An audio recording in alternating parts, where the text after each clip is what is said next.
Good evening. My name is Bruce Montgomery, and thank you for joining me on another edition of Technology Access Television. Well, you know, I've been talking about technology and innovation and entrepreneurship for over 13 years here on TechAccessTV.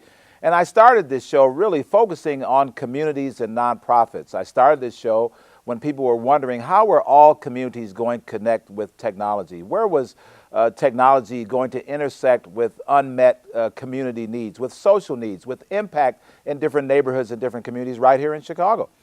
And you know, the conversation has elevated over the years to really focus on all aspects of technology and innovation. And this show has become known to be a conversation around technology. But I want to get back to my roots. I want to get back to talking about how technology can drive social impact, how technology can make people's lives better. I mean, that's really the whole point. It's not about technology for technology's sake. It's can it help deal with some of the unmet needs that are still unmet and maybe even be expanding in this world of prosperity. And so we need entrepreneurs and innovators to think about reaching out, creating new vehicles and new strategies for changing the world, changing life, creating quality of life for each and every inhabitant of this earth. And I'm happy to continue this dialogue today with maybe a start in that direction in our entrepreneurship community, something called Impact Engine. Impact Engine, something that was started. You know, a lot of work is going on in Chicago around accelerators and incubators and startups and angel capital and VCs and all that kind of stuff, but has that made a difference in life? Has it made a difference in the quality of life? Has it pushed the needle in terms of helping get change into all areas of society? I think that's what Impact Engine wants to talk about. I think that's what we're going to find out today, a little bit anyway. I want to thank my guest, Elizabeth Risley from Impact Engine, and I want to thank Cheyenne, who is one of Impact Engine's first graduating classes, first cohort, came all the way, we snuck him across the border from Canada to come here so he could start this phenomenal company, and I'll announce it right now. I'm going to Toronto to work for him. So he's going to send me to Toronto to open up the, your company is Raise 5. Raise 5. Raise 5. See you and raise you. And I'm going to take my own raise to Toronto. Elizabeth, tell us a little bit about Impact Engine. Sure. So we are a venture accelerator based out of 1871. We provide entrepreneurs with the resources and tools they need to build companies that tackle either an environmental or societal challenge. And that can be here in the United States, or it can be global issues in rural India or in Guatemala or Mexico. We're sort of trying to save the world all over. So. Now, when you guys started this project, was that your concept at the outset, that you really were looking for global change makers? Was that in your mission statement from the beginning? I think we sort of left open the application process. We were sort of like, well, we'll see what we'll get and see what kind of companies there are before we kept it very open. Impact Engine was started by Linda Dara and Jamie Jones, two professors at Kellogg. And their initial idea was they didn't necessarily want to start an accelerator, but they felt like there needed to be a hub here in Chicago for impact entrepreneurs. And they went and talked to a bunch of investors, and what they were finding out is that investors didn't feel like there was a solid enough pipeline for social entrepreneurs. And were investors, did they unearth the fact that, you know, when people think about angels or VCs, people just think about guys who are looking for return, just hardcore capitalists. But did they have a sense that people with money wanted to put money behind businesses that have some social impact? There definitely has been an education process. There certainly were the investors who were on board from day one. And then over time, we've sort of had to teach and educate and host workshops. And we had an investor day where all of our 8 companies pitched and really opened a lot of minds to the fact that you can make profit and do well at the same time. We don't think that you have to trade one for the other. A big component of our program is that your business, the good has to be built in, the mission has to be built into the DNA of your company. So businesses that are a one-for-one model, like they give away a percentage of profits to charity, or they give away one product to someone in need, those are fantastic companies. but we felt like it was important for the actual product or service to be doing the good, so then there isn't a conflict with an investor's interest and an entrepreneur's interest, that the more products you sell, the more good you're doing. So maybe unlike the typical thought when it comes to .orgs or nonprofits or 501c3s, you are really wanting people to establish for-profit going concerns that as their core mission could do their business but do their work of social impact. Correct, yeah. So we have a broad range of companies that are doing just that. We have a water filtration company. He's built a filtration device, and he's sort of going into market in Haiti and sort of really understanding the cultural issues there and trying to provide a product that will give them clean water that also fits into their daily life. Now, how many companies went through the application process to be considered for the Impact Engine Accelerator? Sure. We received 176 applications from 15 states and 9 countries, I believe. And they were all across the board. Some sort of were the buy one, give one, and some were fit in line with what we were looking for, and some were a little bit farther along. One of the criteria is that we have to feel like we can help you, and if you're farther along and we're not the right fit for you, then so we looked at the idea, we looked at the entrepreneur. That's really important.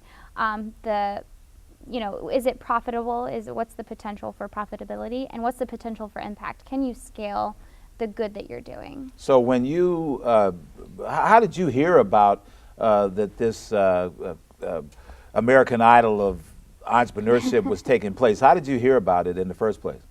It's through a tech blog. It was a TechCrunch? Yeah. Okay. TechCrunch So you happened to be on your computer, you were having coffee one day, and That's right. you were scrolling. I said, wait a minute, this looks like something I might want to check out. Pretty much. That's the story. Well, I was having tea. Okay. I don't usually have coffee. All but, right. yeah, we were just roaming the virtual space, just checking out what's going on in the latest incubators, and most of the incubators. As a startup, we were looking for different incubators who could support us, accelerators, as I should call Impact Engine. So you had developed a business concept.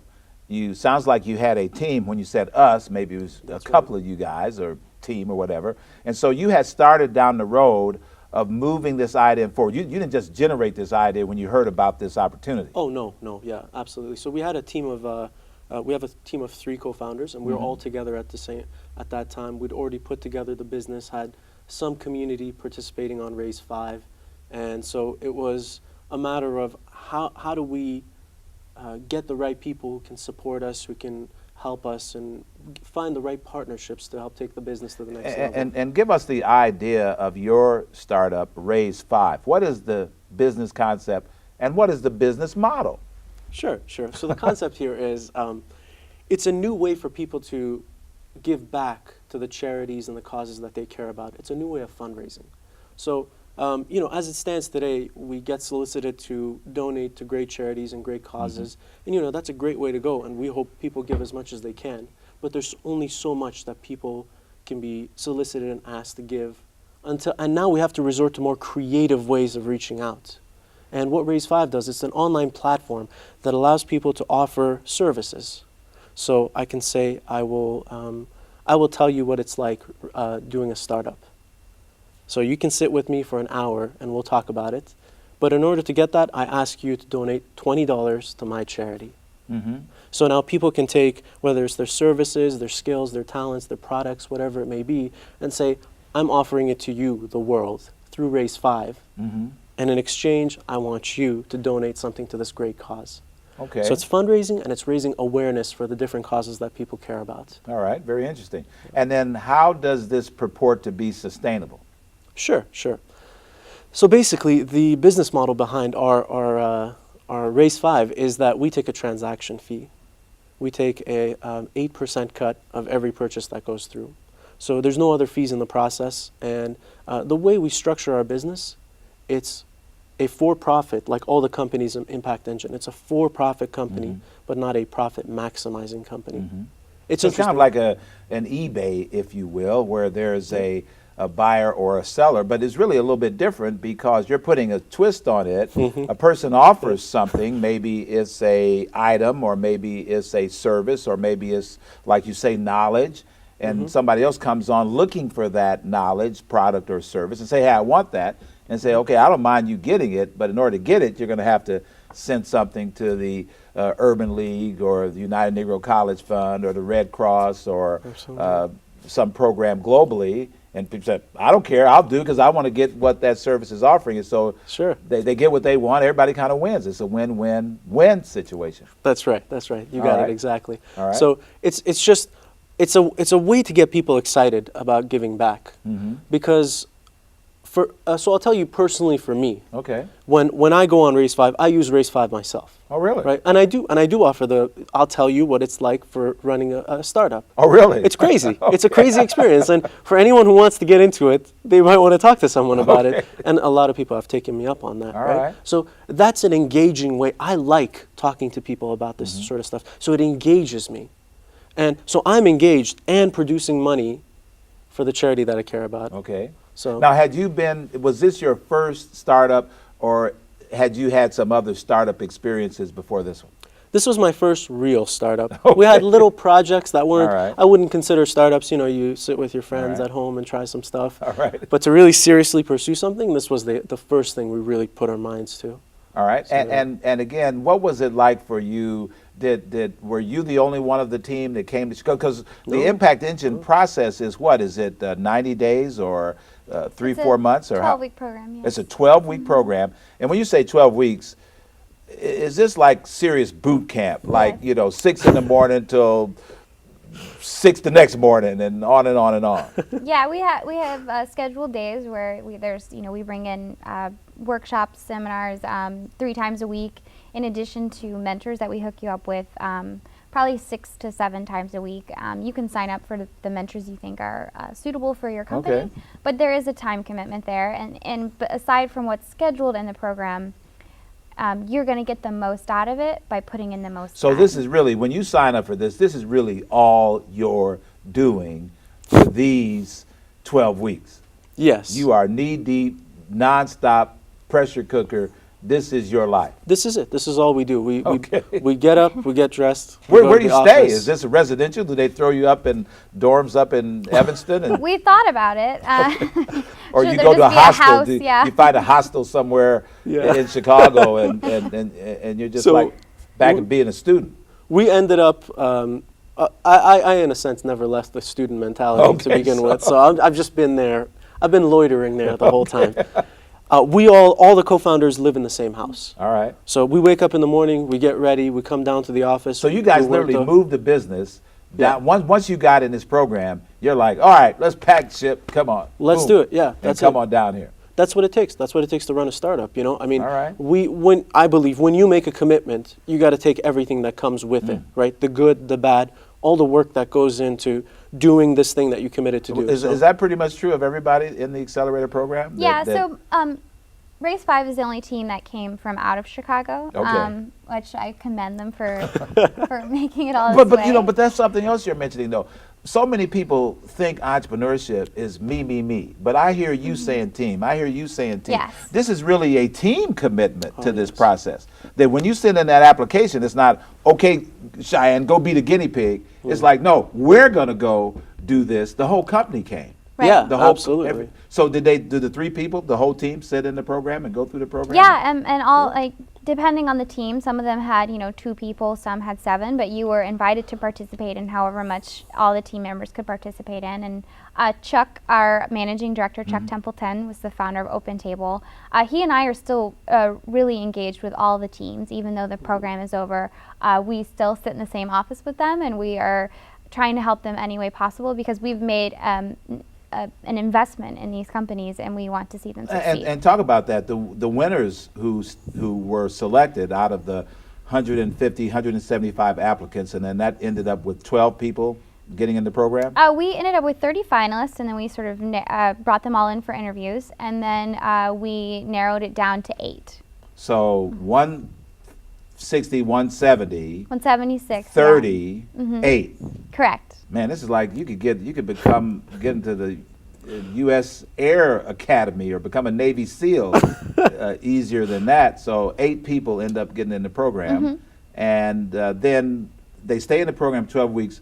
they get all this mentorship, they get beat around, they understand how to pitch in their sleep. You wake them up in the middle of the night, pour water up next to you, here's my business plan, here's my business model, here's how we scale, here's how much money we're going to make, here's how we're going to change the world, here's how we're going to get to the next level. So they can do a turnaround upside down, underwater, and then what do they get for that after you put them through all of that? Well, our ultimate goal is, to get them to the next level, whatever that means. Because you give them some money. We do give them money. How much money do you give them? $20,000. Okay. That's nice. In return for a little bit of equity, and afterwards, we just want them to get to the next step. Whether that's if they decide that investment and going after fundraising is their next step, or finishing their minimum viable product. Each company was at a different stage, and if we got them to the next level, we felt like we succeeded. And so a lot of our companies right now are in the fundraising process, and we're helping them. This is phenomenal. I mean, I think I have all the respect in the world for Chuck and Linda. I know they are beyond passionate about this. I mean, they really, really care. Linda has done so much in the entrepreneurial community in Chicago. She is just a legend. And I think this is a tremendous start in a new direction.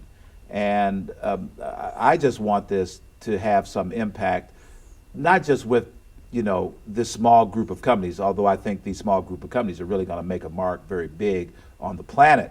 But I want what's learned here to bake back out and seep back out, like we said before the cameras, and get this kind of feeling of opportunity. I'm sure, you guys, these are experiences that you'll never forget. I mean, what happened in these 12 weeks and how you guys came together, the mentors, the teachers, everybody. I mean, you probably care as much about the other companies who are in the program as you care about your own program, because you want to see them be successful. It's a real group mentality. It was like the whole ending of the program was big was love fest, yeah. We don't want to get into that. So, but yeah, absolutely. I mean, we still keep in touch with each other. Lots of us are still in the same space, working together.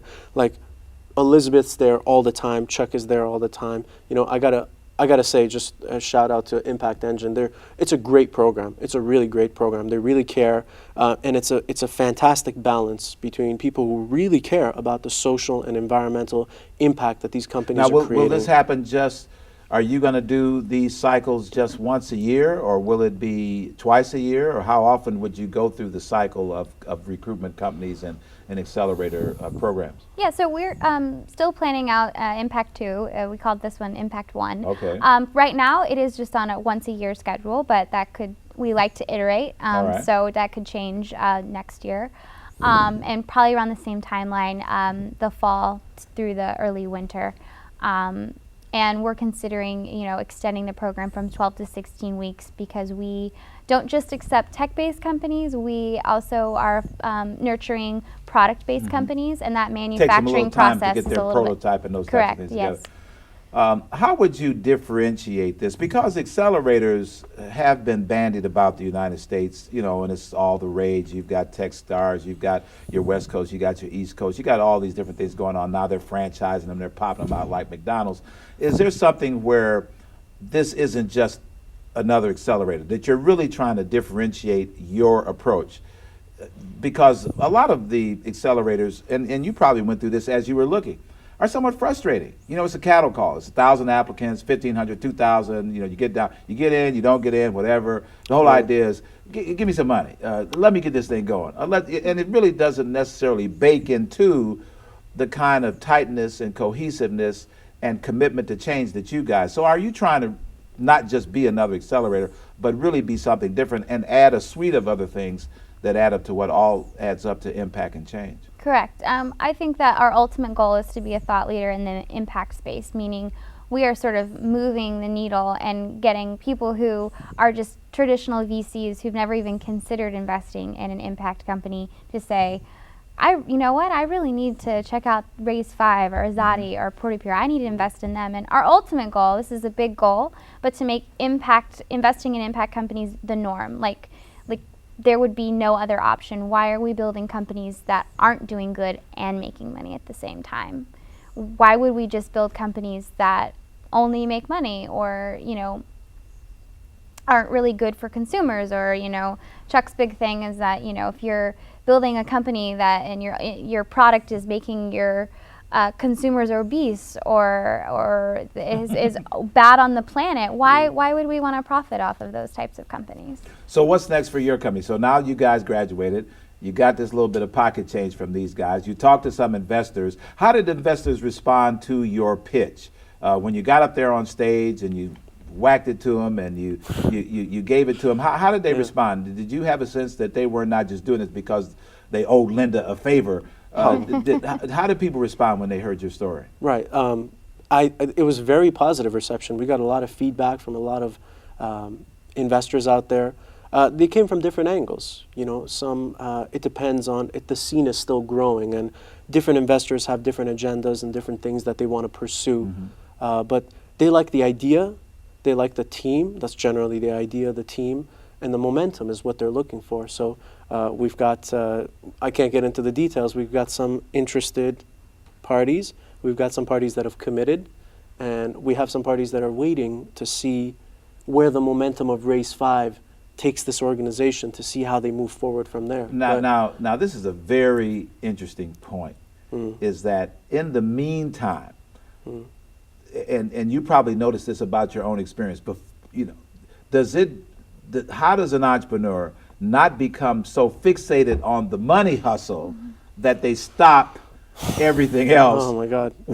So it's a everyday struggle, is what it is. So you would sometimes want to say, I want to keep moving this company forward. I just don't want to chase dollars all day, all night, and make it like if I don't get this money, I can't grow this business. It must be, so maybe I can get a strategic alliance, maybe there's some other things happening, because I really want to move this business forward. We still want to get customers, we still want to get people on the platform, so yes, we do need some money to take it to scale, but I don't want to make money my only object. That's a real balancing act. You bring up an excellent point. That's something we struggle with all the time, all the time, because you know, you have to please the external partners, the people who are all sorts of, not just investors, all sorts of interested stakeholders that you need to satisfy. And you still need to keep your mission intact and your values intact. And there's a real balancing game that goes on in there. And there's, you know, some days it's much tougher than others. And it's an absolute reality. Tell me a little bit about it in the time. We don't have a lot of time left, but I'd like to hear a little bit about the makeup of the partnerships. What did you bring to the table? What did the other two guys? Was one guy a techie, one guy another? You know, talk a little bit about how the team kind of gelled and what each of you brought to the table as co-founders. Sure, yeah. So there's two of us have a tech background and one of us has a psychology background. Okay. So myself and Mike is the other partner. We have tech backgrounds. We're both engineers. All right. So Mike does we're a heavily web-based company. All right. So you did a lot of your core platform development. That was your competency. You all created a lot of your own tools. Absolutely. We created all of it, in fact. So we're a kind of do-it-yourself culture. And can people get on Raise 5 now? Absolutely. Can I get on Raise 5? You can get on Raise 5. You want to talk about TV, you can talk about TV. As long as you give something to Impact Engine, you can come on TV and talk about TV. Yeah. Can I get on Raise 5 right now? You could absolutely do that. You could go to raise5.com, you log in, you post the service on there, you choose the offering, you choose what the proposition is. It goes out to all the markets, all the people using Raise 5 right now. It's easy to spread through social media, Facebook, Twitter. So it's very simple. Anyone can do it right now. All right, well, anyone is going to do it because you've given us the opportunity. We're going to do it. Elizabeth, are you going to be throughout the rest of the year getting the word out about impact, about what impact is all about, how to make it, what it is, what it looks like, and start to educate us in this community around thinking about impact so that the next time this comes together, we'll be ready to support it. Yes, we will be hosting events every month that are based on a specific topic around impact entrepreneurship. And in addition to that, trying to get our word out through the press, writing blog posts, doing events. So impactengine.com? TheImpactEngine.com. TheImpactEngine.com. This is a wonderful success story. You know, Impact Engine is a startup of sorts. They're fostering and accelerating other startups like Raise 5. And hey, we're loving this story, wanting to find out more about it.